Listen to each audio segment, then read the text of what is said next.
For tax breaks in assisted living, I think the most important thing for everyone to start with is, like all tax advice, go to your tax preparer or a professional for the ultimate advice before you do anything.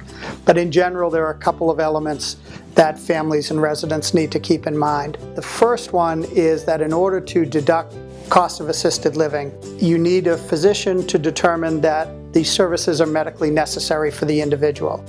The way to do that is to, once a year, a resident visits their primary care physician and the doctor determines the services are medically necessary, or in the IRS's term, they have chronic illness. Once that's determined annually by the physician, then the cost of getting those services becomes deductible on a tax basis. The second piece is that those services need to be provided to the resident pursuant to a care plan.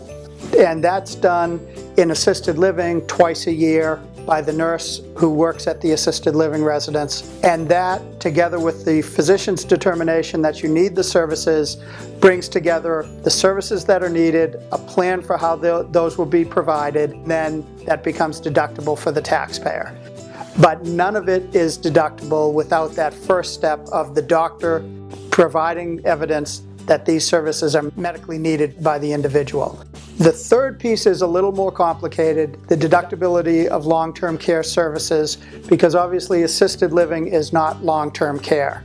But that's an evolving definition from the Internal Revenue Service, and in particular, they are starting to determine the provision of services of basic necessities, including a secure place to live, is now the working definition of what historically was considered long-term care services.